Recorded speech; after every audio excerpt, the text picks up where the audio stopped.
नहरवान की लड़ाई के बाद सैयदना अली का इरादा शाम पर हमला करने का था।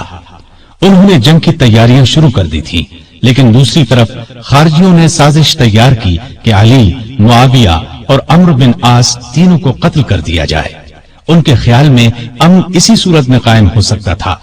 चुनाचे इस काम के लिए 3 आदमी मुकर्रर हुए।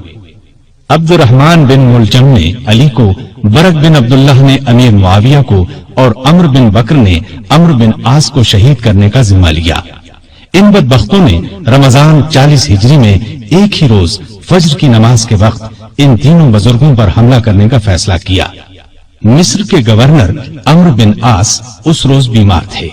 उन्होंने उस रोज खारिजा बिन हुजाफा को नमाज पढ़ाने के लिए भेजा। लिहाजा अम्र बिन बकर ने उनके धोखे में खारिजा बिन हुजाफा को शहीद कर दिया।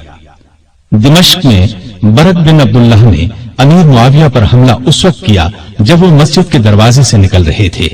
उन्हें मामूली जख्म आया। कूफे में अब्दुर्रहमान बिन मुलजम मलूम सैयदना अली के रास्ते में छुपकर बैठ गया। जब वो फज्र की नमाज के लिए मस्जिद की तरफ चले तो उन पर तलवार का वार किया। सर पर शदीद जख्म आया। इब्ने मुलजम को गिरफ्तार कर लिया गया। सैयदना अली ने अपने बेटों हसन और हुसैन को बुलाकर कुछ नसीहतें की और अपने कातिल के बारे में फरमाया, इसे खाना खिलाओ, पानी पिलाओ और अच्छी तरह रखो। अगर मैं इस जख्म से मर जाऊं तो इसे कत्ल करना। शरीयत का यही हुक्म है। इसके नाक और कान वगैरह न काटना। अगर मैं बच गया तो मेरी मर्जी, चाहे इससे बदला लूं या मुआफ कर दूं। इब्ने मुलजम की तलवार जहर आलूद थी। वो उस जख्म से शहीद हो गए। इन्ना लिल्लाहि व इन्ना इलैहि राजिऊन। ये रमजान की 17, 18, 19, 20 या 21 में से कोई तारीख थी। हिजरत का 40वां साल था और उनकी उम्र उस वक्त 63 साल थी। सैयदना अली को अपनी खिलाफत के जमाने में सुकून का सांस लेना नसीब न हुआ। फिर भी उन्होंने मुल्की इंतजामात के सिलसिले में कोई कसर उठा न रखी। मिजाज में हद दर्जे सादगी थी। अल्लाह का खौफ बेपनाह था। फकीराना जिंदगी बसर की।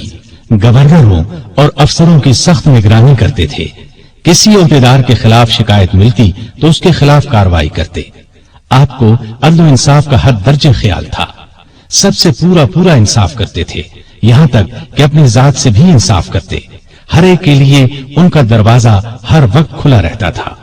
बिला रोक टोक कोई भी उनके पास आ सकता था। रियायत पर बहुत मेहरबान थे।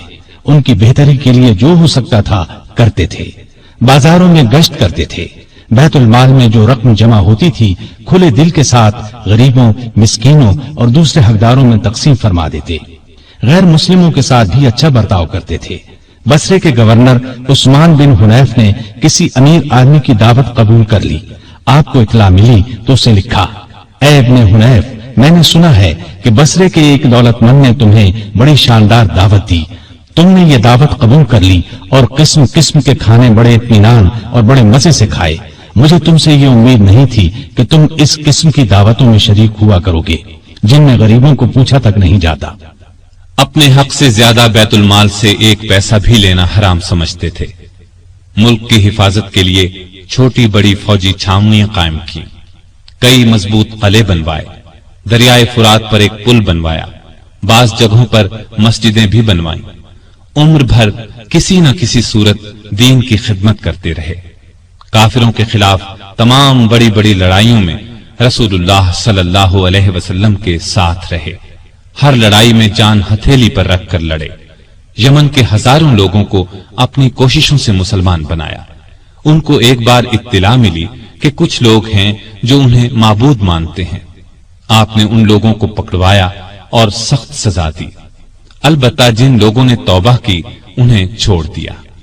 सैयदना अली रजी अल्लाह अन्हु ने मिसाली जिंदगी बसर की। तमाम जिंदगी मामूली से मकान में रहे। दरवाजे पर कोई दरबान नहीं होता था। शान और शौकत से नफरत थी। कपड़ों में पैबंद लगे होते, पैबंद खुद ही लगा लेते। दुकानदारों को चेक करते थे। अपना वजीफा और दूसरी आमदनी खैरात कर देते थे। एक दिन अपने खादिम कंबर को बाजार ले गए। अपने लिए मोटा झूठा कपड़ा खरीदा, उसके लिए कीमती। उसने कहा, میرے لیے ایسے کپڑے کی کیا ضرورت تھی؟ آپ نے فرمایا بھئی تم جوان ہو، تمہارے لیے اچھا کپڑا ہونا چاہیے، میرا کیا ہے، بوڑھا ہوں، بازار سے سودا خود لاتے۔ زریر نامی شخص نے آپ کے دسترخوان پر سادہ کھانا دیکھ کر کہا آپ کو پرندوں کا گوشت پسند نہیں؟ آپ نے فرمایا خلیفہ کو مسلمانوں کے مال میں صرف 2 پیالوں کا حق ہے، ایک خود کھائے یا اپنے بچوں کو کھلائے، دوسرا اللہ کی مخلوق کے سامنے پیش کر دے۔ عید سے چند روز پہلے کسی نے آپ کے کپڑوں میں پیوند دیکھ کر کہا امیر المومنین، آپ 2 درہم میں ایک نیا جوڑا کیوں نہیں خرید لیتے؟ آپ نے فرمایا مجھے شرم آتی ہے کہ میں نئے کپڑے پہنوں اور کوفے میں ہزاروں آدمیوں نے پرانے کپڑے پہن رکھے ہوں۔ کہیں سے مال آتا تو تمام کا تمام تقسیم کر دیتے، اس میں سے اپنے لیے کوئی خاص چیز لیتے، نہ رشتہ داروں کو ان کے حصے سے زیادہ دیتے۔